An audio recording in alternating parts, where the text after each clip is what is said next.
Hey, truth be told, Captain Ron here at Contact in the Desert, and you're not going to believe it. I have a real, genuine treat for you. I mean, we're talking about Mount Rushmore here. It's really a great honor for me to have Mr. Strieber sit down with us, and we're going to talk. And I'd like to start off, if you don't mind, Mr. Strieber, about obviously the whole alien thing, and Communion was the big breakthrough book that changed a lot of people's lives, including my own. And it's one of the things that have carried on from Communion is people think of that as the abduction story, and they always say the alien abduction. And even in that story yourself, you never really called it an abduction, an alien abduction necessarily. And you know, and then through the book's transformation and breakthrough, you've had different viewpoints on what you think it is.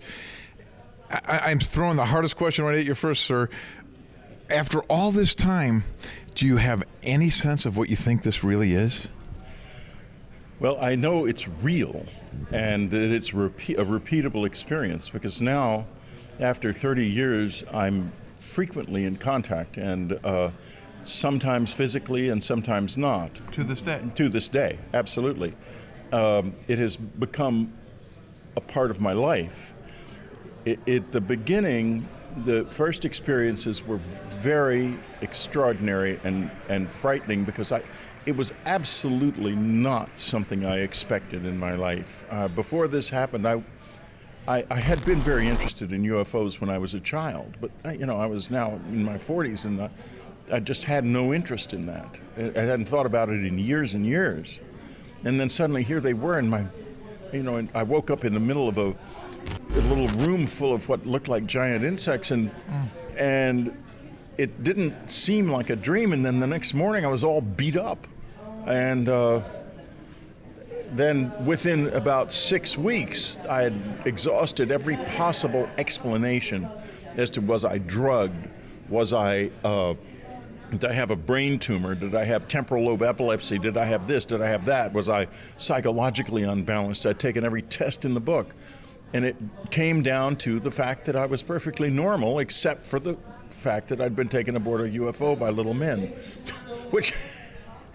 And so I said, that's horrifying. Well, I told my wife finally, and she said, "Well, Whitley." Well, first of all, she said, "Oh, thank God," because that means I finally told her. I said, "I think I was actually taken aboard a flying saucer by little men," and she said, "Oh, thank God! I thought you were going crazy." And I said, "You thought I was going crazy?" She said, "You've been acting so weird lately. Now I understand why." So she was supportive from day one with this. Day one. I mean, she just went blew right past all of the doubts, and she... Not a lot of people would do that, I gotta be honest. She knew how to... When we started to write the book Communion, Anne knew exactly where to go with it. I was going to call it body terror, because it was such an unbelievable physical terror I experienced. She said, "It's not about that, Whitley. That was just you. Call it Communion, because that's what it's really about." That is a genius part of this whole thing. And here, it wasn't you, it was Anne, It was Anne. There, the truth comes out here on Truth Be Told. Great. Anne made this happen. Anne understood it. She made it happen. When the letters started to pour in, she kept track of all those for the other book, which is genius. She realized how important those letters were. She said, "Whitley, we have to keep these. We have to catalog them. We have to do our best with this." Now those letters are in an archive at Rice University in Texas, there for posterity, and the professors who have collected them consider them the best. At the least, it's the best collection of modern folklore narrative in the world, and it could be, if it turns out to be about contact, it's one of the most important collections of narrative ever assembled. Right. And she did it. And look at all of these have such similar experiences. Look how you resonated with these people. I mean, all of these things are mind-blowing to me. First, you had this experience, which, reading the book, I'm horrified to go through. I don't know how somebody recovers from that. And then that you have this whole thing now where others are reaching out to you. That happened to me too. And they can corroborate it, right? So it's a repeated of the same story. No, listen, they came up. Anne she had an instinct about who to invite to the cabin that the visitors would want to meet, and we used to invite big groups of people up there, and they would come, and visitors would show up a lot of the time, most of the time actually, and it developed into the most incredible thing, because inevitably someone in the group, people in the group would have contact with their dead friends or relatives, while other people, or sometimes the same people in the group, would have contact with the visitors almost at the same time. And one day Ann came out of her office and she said, Whitley, this has something to do with what we call death. And it completely redimensionalized the whole thing for me. Wow. Because it's not about aliens from another planet coming and studying, alien scientists coming and studying us, and the Air Force is shooting them up or whatever's going on. It's about the soul. It's about the soul. They're already here. People overlook that you never said that in communion. You never said it's an alien being. You said it could. You don't know what it is. You kept saying, I don't know what this is. And I left the book with a group of questions. And the one thing that didn't happen in the media, no one was interested in those questions. They were just interested in alien abductee Whitley Strieber, the Rectal Probe man. And so I became sort of a national joke. Right. Well, Tony has a similar thing. I'm not going to get into that now. Well, see, I mean, it's very funny. And I was unfortunately too shy to say outright that I was raped. And in fact, I didn't even tell Ann that for 25 years. Yeah. And I couldn't say it. But that phrase, rectal probe, opened a door to where it was okay for my rape to be laughed at. And that was hard. That's been very hard, and it still goes on. Look at all these things that are hard. I don't know how you're still going like this. I mean, between just the experience itself, that cover, I think, was a blessing and a curse, because it's so captivating. People talk about that cover; it's infamous now. Yes, but also it kind of made it seem like aliens. Now people associate it's definitely aliens. Well, it is partly that. Yeah, it's if they are aliens, though, they live differently from us. They don't have a barrier between the living and what we call the dead, between bodies and souls, and disembodied souls. They are all one thing. And this. So is this not? Because you had talked maybe interdimensional sort of something. But well, is that obviously the soul is not in this dimension, or they'd be all around, and they probably are all around, but we don't see them because they're not in the same sort of vibration that we are. Yeah, you're leading us right into the let's talk about the Afterlife Revolution, which you're bringing into now, because if this whole experience maybe is associated with death, nobody really thinks of it in these terms, though. You normally just think of it as a concrete craft. You think of it as an alien person coming out of a craft. But back then, she even thought that it could have something to do with death, the thing we call the soul. Death. She thought that it had something to do with the soul, and that their basic involvement with us is at that level and not at this level. The things that happen physically are just there to teach us or to draw us in the direction of understanding their real presence here, which is in the soul level. I was just going to say, I just hearing you speak, and obviously we know what happened to Ann, it just makes me think how wonderful that you had a soulmate to sit there. I mean, imagine you guys sitting at the kitchen table, sharing these discussions openly. What was this? What could it be? And that she comes up with these ideas of, maybe it has to do with the soul. That's fascinating. Yeah, it was really something. I mean, she was so incredibly capable of doing this. She was much better at it than I was. I mean, because I'm a very kind of secular. I'm not going to. In those days, if you said soul to me, then I would just sort of say, okay, possibly.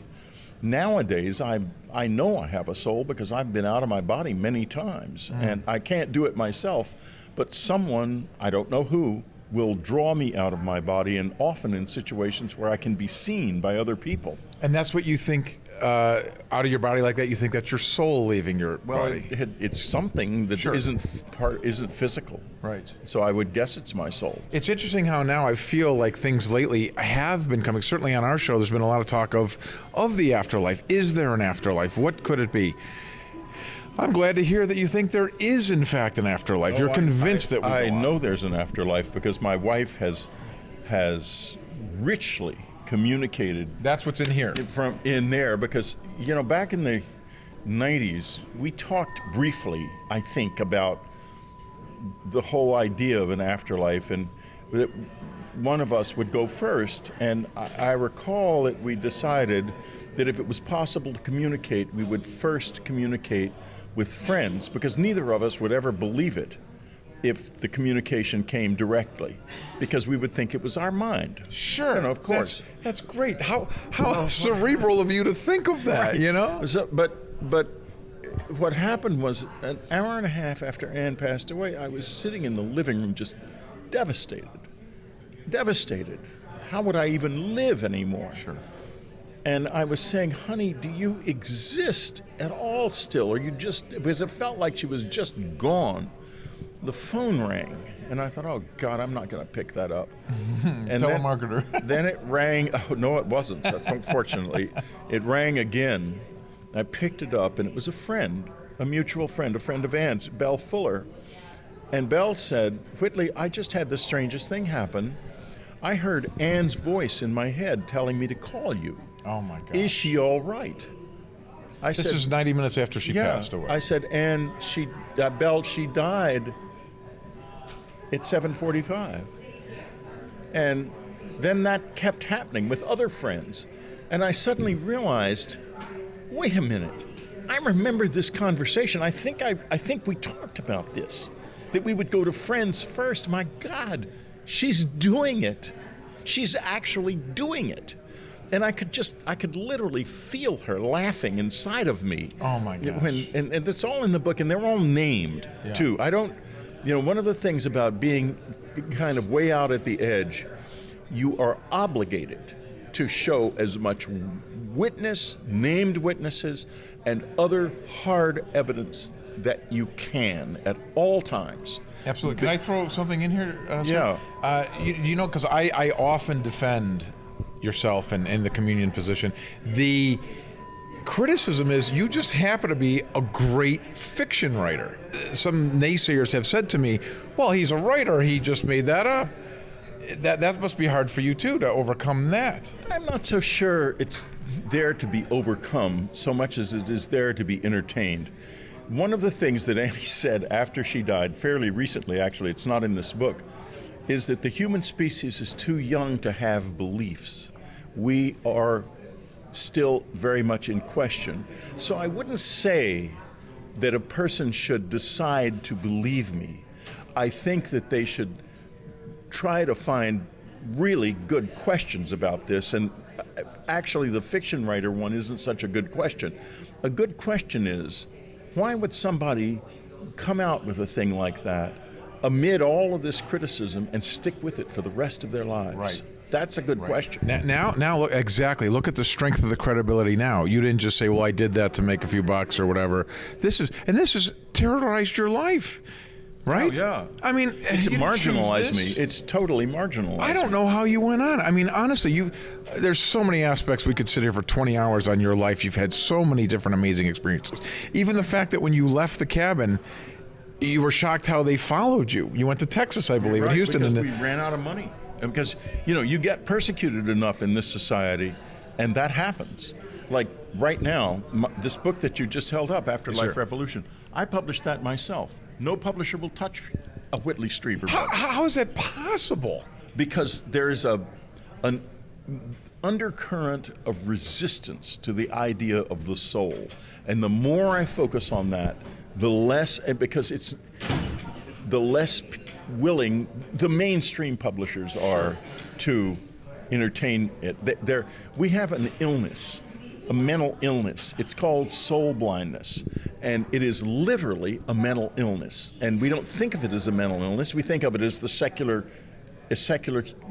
world, that we don't have souls, that we're only physical bodies, and somebody who violates that credo is rejected and marginalized, and that's what's happened to me. But it's not right. They're wrong. Is you saying that you had to self-publish this book just makes my heart say, it doesn't even make sense to me.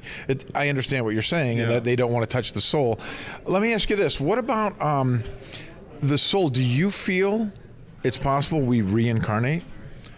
I think we do because of now, I can't prove that, but there are a couple of books. There's a book called Soul Survivor about a little boy who, and it is incredibly convincing. And there's another book called Looking for Carol Beckwith, which is equally convincing. And there are others out there too. I think that if we don't reincarnate, we somehow are attached, deeply attached to the memories of other lives. I've had a few fragmentary past life memories that I think are real. And Anne showed me a whole wall of pictures and I think, she didn't say this, but I think that these were either her past lives or my past lives, or maybe both of them. I don't know. Incredible. Yeah. It was quite incredible. It was a whole wall of all these pictures and different times in history. It was amazing. So let's talk a little bit about the fact that Anne is contacting you now. Tell us a little bit about how that's happening and how you know in your heart that is in fact Anne. I don't know in my heart that it's in fact Anne. I'm sorry that I... No. There's sometimes that I feel very strongly that it is, because the contact is so prolific and so fast and so unlike my mind. It feels like Anne. But other times it's more like me kind of talking to myself as Anne. I see. And every once in a while, when those really prolific ones happen, I put an Anne's diary up on my website, and she sort of continued her diary after her death, because I think those are real. But I would not tell you, I would not defend that as absolute truth. I would defend it as, to me, quite probable. How does that make you feel to think that you still have this connection with her? I mean, my God. Well, the grief remains because the body is missing the body like the Dickens. Yeah, but still, Annie is still here, and there's a message there for everyone in this situation, especially for those of us who have not heard anything from our dead relatives. I have a dear relative whose husband died, and she said not a word. Did they have that deal ahead of time and try to do that and that kind of thing? No, they didn't. 'Cause you guys did. Maybe that's part of it. Maybe, yeah, that's a good thought, because maybe that is part of it. Because Annie's just very good at it, and she knew so much. She had a near-death experience. She was like a shaman or something. She knew the soul really well, the world of the soul, but she was very down to earth. She wasn't a New Ager at all. She was just a very definitely ordinary person who happened to be extremely brilliant and open-minded about all of this Those things seem stuff. in contrast. The New Age thing to realism. To have these things makes it seem like she would be more of a New Age kind of person. No, she was very down to earth, very down to earth, but open-minded. I mean, she'd seen and heard things in that cabin in our life together for years. She knew there was more to this than physical reality. Even though that never happened to her. It only happened to her a few times. I see. And it was very small, and she would say, I'm the one who has to do all the work, because I'm the one who does all the thinking and all the secretarial work and everything, and you're the one who has all the cool experiences. Right. I said, they're not cool.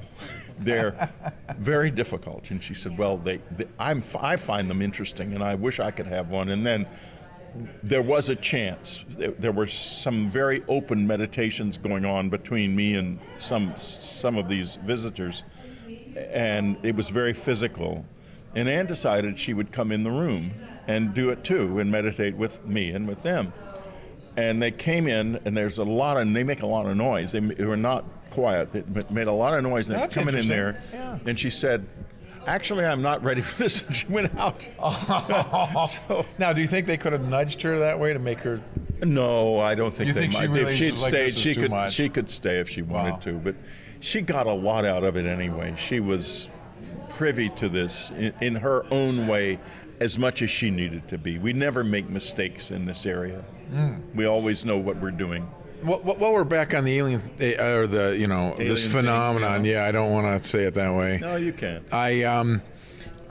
One of my favorite things that I often quote from communion is how you have that passage where in our past these guys had this description of fairies coming down from the trees, and then you turn the page and it was spacemen coming from the skies, Right. and how it was the exact same story through a different lens based on time period, right?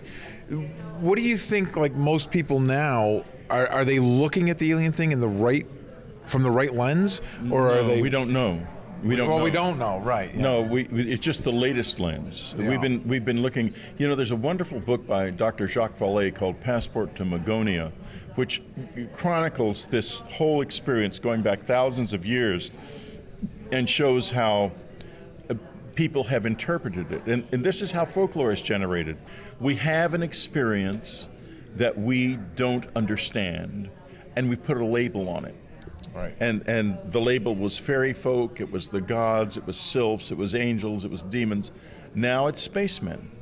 And maybe this is more true than the other labels. I don't now know. We're moving to now it's souls, possibly. Now, it certainly has something to do with... Seems to be headed in that direction. There Yeah, might be but a new label coming. We can't throw one of the old labels, any of the old labels out.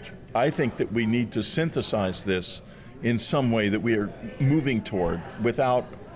beyond labels. But you definitely think it's the same. I do, based on your work mainly and other work. Don't you feel it is the same experience? These old accounts from 1,000 years ago? It's always the same experience. There's a human experience happening. There is. Whatever it is, it's part of this. It's part of this, absolutely. Yeah. And you know, it's very powerful because in history there have been a number of incidents of light, I call them. Moses sees a burning bush. He comes back with the 10 Commandments and changes the world. Paul encounters a light on the road to Damascus and a voice, and that changes the world yet again.